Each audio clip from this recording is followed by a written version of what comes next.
on mangeait nos produits qui étaient faits sur place. On faisait nous-mêmes notre charcuterie, on faisait les figatelli, on faisait les coppes, on faisait tout.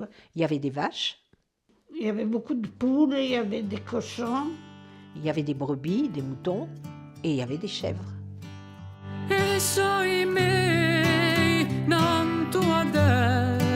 Pratiquement chaque famille avait ses cochons, on élevait les cochons. Et chacun avait sa porcherie, dirais-je, qu'il fabriquait avec des pierres. Là où vous allez à la plage maintenant, hein, il y avait une ferme. Et là, à la ferme, on vendait des porcelets. On les prenait tout petits et on les engraissait dans des porcheries qui se trouvaient au village. Alors après, on les tuait au mois de décembre.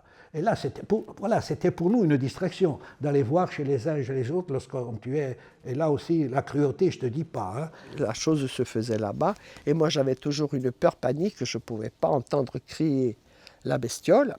J'ai encore dans l'oreille les cris, parce qu'il fallait les abattre d'abord, et puis après, comme on dit en Corse, scanavano.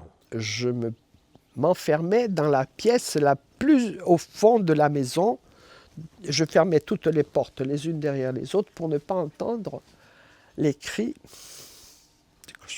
du cochon. Et tout le monde venait manger quand tout était fait, nettoyé, le cochon découpé, la viande mise à l'abri. Et naturellement, on faisait ça au mois de décembre, parce qu'au mois de décembre, il fait froid et que la viande était à l'abri des mouches, tout ça. Et pour la viande, ceux qui avaient il n'y avait pas de frigo, il n'y avait rien, ils la distribuaient. Dans le temps, il y avait les troupeaux au village. Presque tout le monde avait quelques bêtes.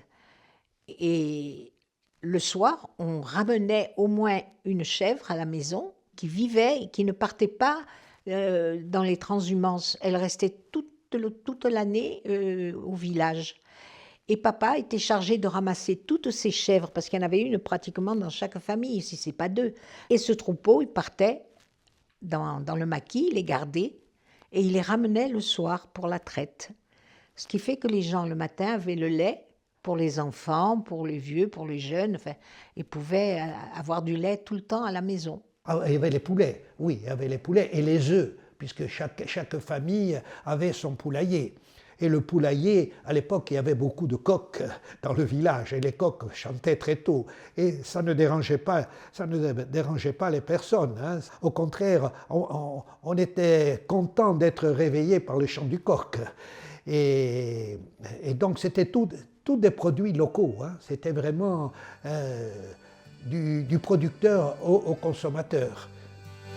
Non sanno mica a grande storia, ma gioia sanno tramandare, hanno in fondo di a memoria tutti le redi di là,